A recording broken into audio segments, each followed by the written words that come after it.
It is a Sunday afternoon in June, about 2:30, and you are in the laundry room hunting for a box of light bulbs you are sure is in here somewhere. Beside you stands that same tall metal tank we keep coming back to. 40 gallons, quiet as furniture, but hanging straight down inside it right this second, there is a rod of metal about 4 feet long being eaten alive. Not by accident, on purpose. Somebody designed and paid for that rod so it would be destroyed. It is close to the cheapest part in that whole tank. And it is the reason the tank is still holding water instead of dumping it on your floor. Most people own 3 or 4 water heaters in a lifetime and never once learn it is in there. Stay with me to the end, mi amigo, because I am going to show you how to get yours out and look at it and tell you honestly when the right answer is to put it straight back in and walk away. My name is Ernesto Reyes. I am 54 years old, and I have been building and fixing houses for 30 years. Framing tile, drywall, rot repair, kitchens and bathrooms. My father put a hammer in my hand when I was 11 and taught me every trick he knew.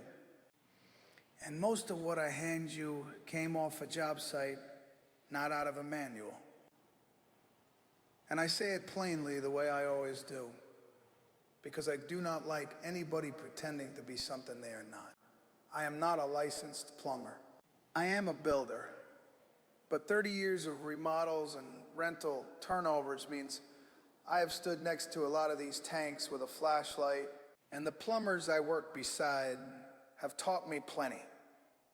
Last time, we went to this same tank with a garden hose and took on the sediment. And I gave you the honest answer instead of the easy one. I told you that a whole side of the trade, plumbers with 40 years on the tools, will look you in the eye and say that flushing that grit out does not add years to the life of your tank.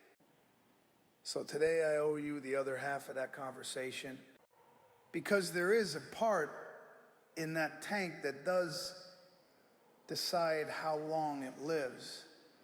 And unlike the flush, this one is not a matter of opinion. Every manufacturer builds it in. Last time I showed you the job that may not buy you years. Today, the part that actually does. Now let me walk it back before we start, because I would rather you trust me than like me. This is not a go buy a part video. This is a look at it video. And I want that in front of everything else. Plenty of people pull this rod out, see it is barely touched, and screw it right back into the tank. That is not a wasted afternoon, amigo. That is the whole point. You bought information about your own water that nobody could have told you without pulling it. And second, on some tanks, this job goes wrong in a way that leaves your family with no hot water tonight. I am going to tell you exactly where that trouble lives and about the man who found that out before you put a wrench on anything. So, what is this rod and why does it exist? Your water heater tank is steel, plain steel. Steel and hot water and minerals do not get along. So, from the factory, the inside of that tank is coated with a thin layer of glass, a ceramic glaze fused onto the metal. That coating keeps the water off the steel. And it is thin, and it is fragile. And over the years, it breaks down. The minute it does, the water is not just water, remember. It has minerals dissolved in it, and those minerals will corrode that steel and rust it and eventually eat a hole clean through. A tank with a hole in it is not a repair. mi amigo. That is a new water heater. So the manufacturers do something clever. They hang a rod of a different metal down inside the tank, a metal more reactive than steel. There is an electrochemical thing happening in there every day. And the short version is that the minerals find that rod far more attractive than the steel. So they go after the rod instead. Year after year, they chew it down while the steel wall of your tank sits untouched, as if it had a bodyguard standing in front of it. That rod is called a sacrificial anode. And Mira, that is the most honest name given to any part in your entire house. Not a protector, not a guard. Sacrificial, because being destroyed is the job. It is a decoy. It stands there and takes the beating, so your tank does not have to, which means the whole thing rides on one simple fact. When that rod is gone, the beating does not stop. It just moves. The water starts eating your tank instead. I opened up a laundry room during a remodel years ago. Tank maybe 15 years old. And out of curiosity, I pulled the rod. There was nothing left but the bare steel wire down the middle. That tank was living on borrowed time, and the owners had no idea. And I have seen the other end of that story too. A heater in a house I worked on, rusted through at the bottom and let go over a wood floor. And the floor and the subfloor both had to come out. That is what sits on the other side of a $25 rod nobody looked at. Now, the types, because they are not all the same metal. The common ones are magnesium and aluminum, and they make a few other alloys as well. Which one depends on your water? And one rule matters most. If you have a water softener, the recommendation is magnesium, because the sodium in softened water goes after aluminum far more readily than it goes after magnesium. So if your tank came from the factory with aluminum and you have a softener, magnesium is the better replacement. And know this, going in, amigo, a softener means your rods get eaten faster. It just means you look sooner. One more type solves a real problem.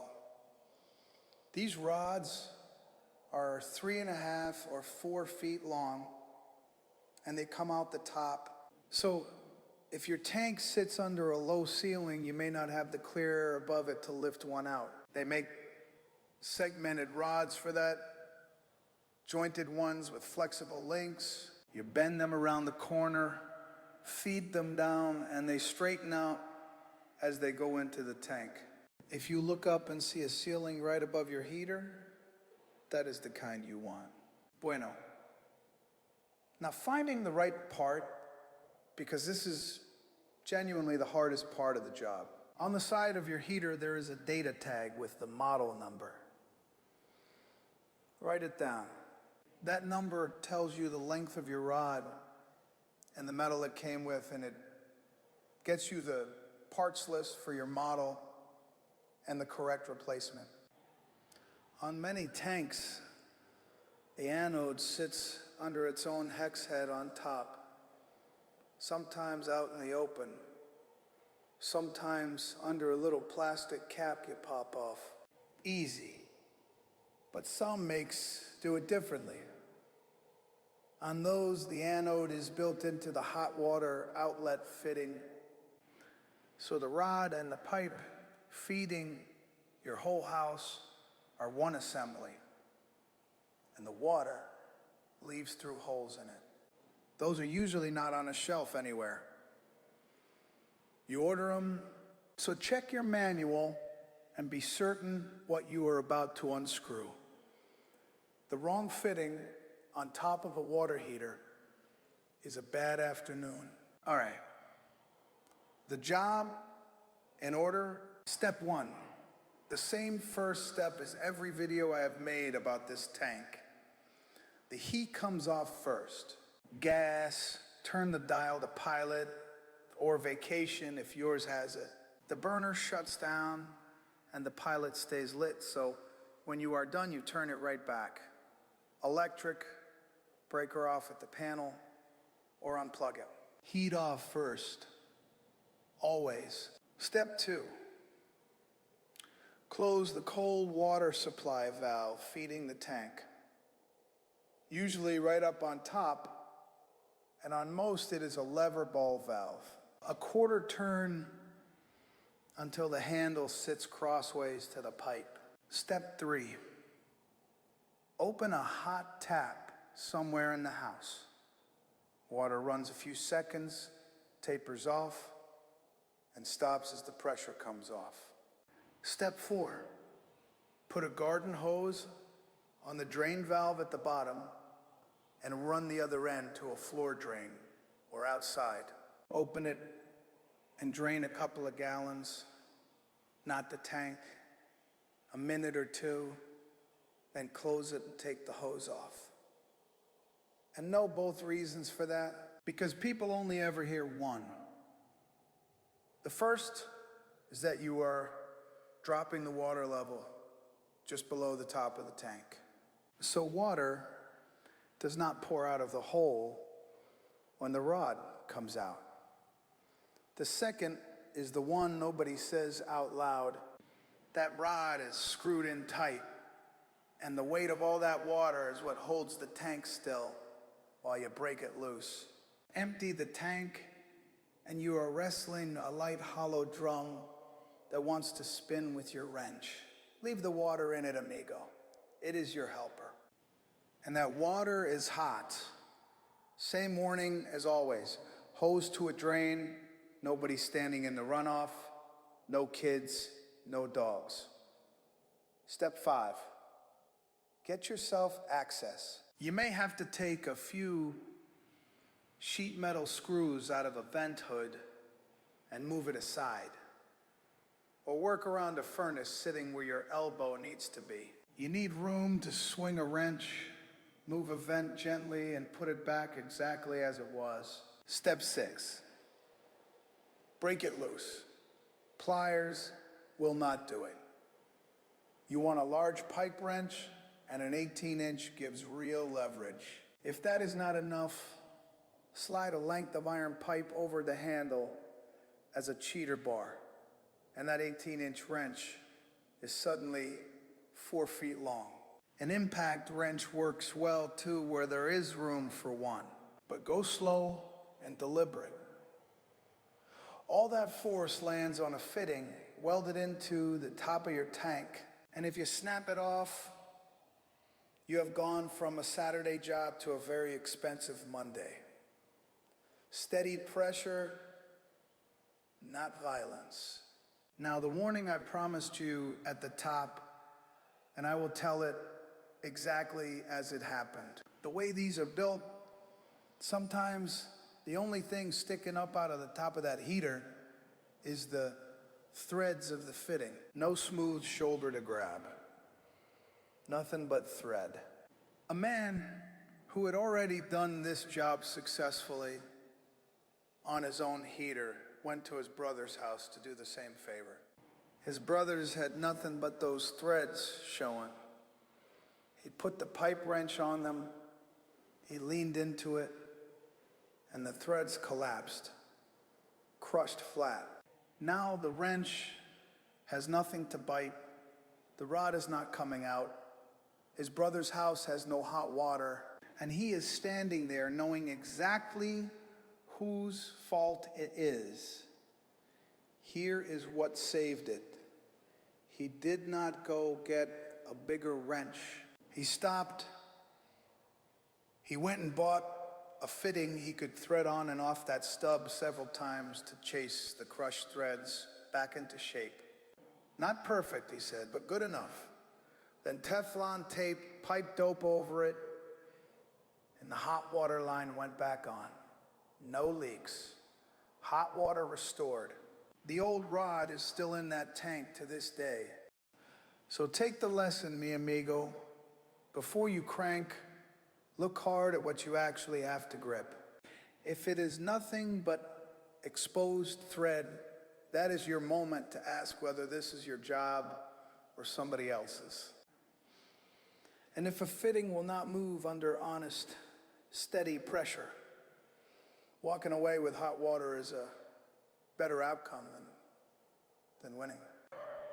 Step 7, and this is the real point of the entire video. Lift that rod out and look at it. You are reading it like a report card on your own water. A rod that is a little pitted and discolored with the metal still thick around it is a good rod. You have got years left. Put it right back in the tank. You just learned your water is gentle and you can leave this alone for a good while. That is the answer I hope you get.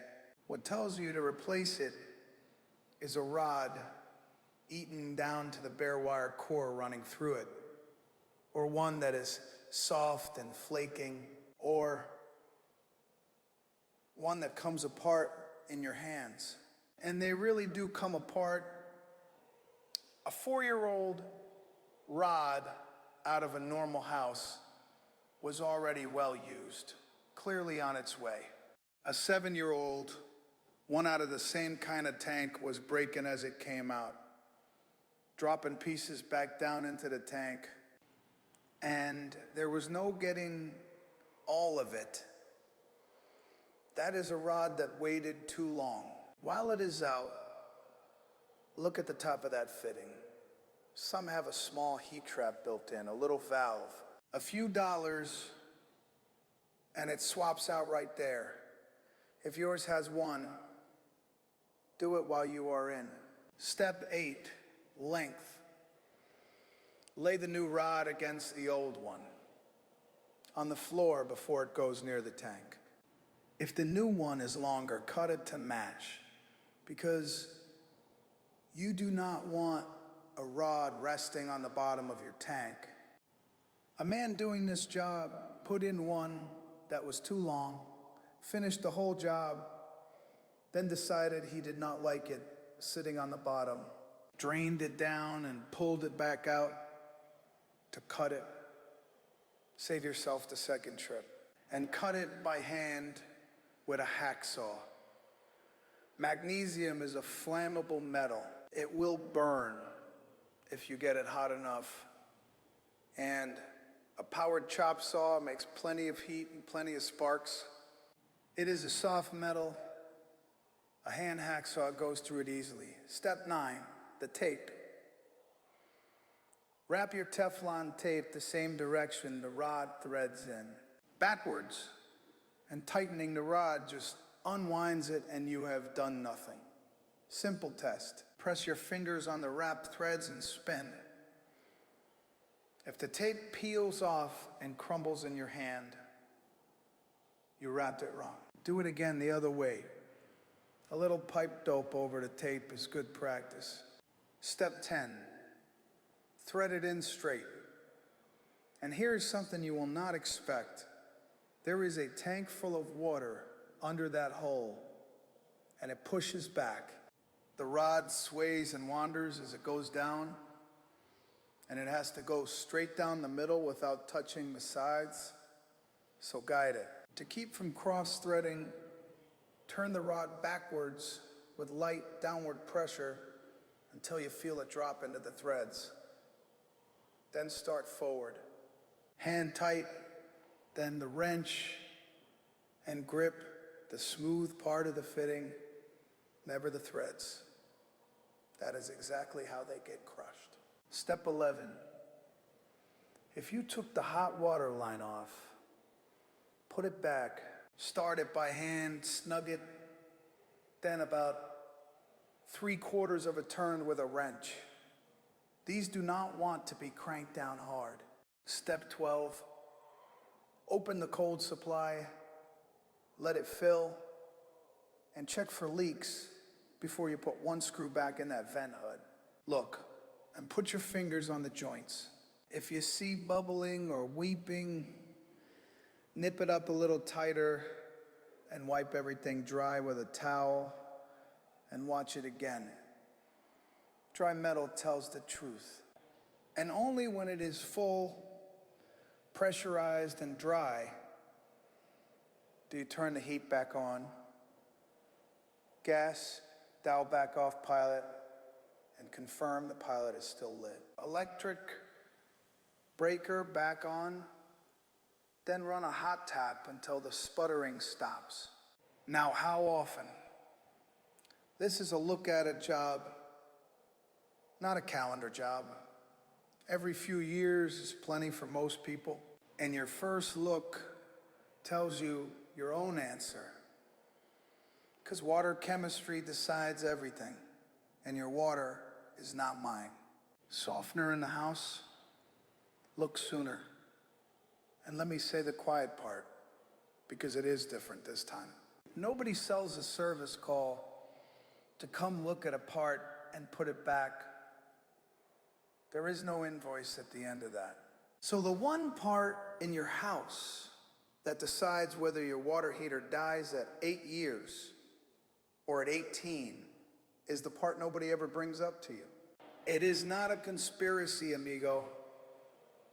It is just that there is nothing in it for anybody except you. And look at the arithmetic. That rod runs about $25 in an hour of your Saturday. On the other side of the ledger is a whole new water heater, plus somebody's installation labor, and it will not fail on a convenient afternoon. It never does. So here is the whole thing in one line. Heat off first, bleed the pressure, drain a couple of gallons, pull the rod and look at it, and only replace it if it is unreplacing. My father used to tell me that you cannot take care of what you have never once looked at. Poco a poco. So go find the data tag on your tank, write down that model number, and come back and tell me what you find when you get that rod up into the daylight. Because I read every single comment and I answer as many as I can. Next time I want to take on the main water shutoff valve. The one valve in your house that stops everything that every person under your roof should be able to find in the dark. And that is almost always seized solid on the night you finally need it. If this helped you, hit subscribe so it finds you the night you need it. Cuidate, mi amigo, and go take care of your house.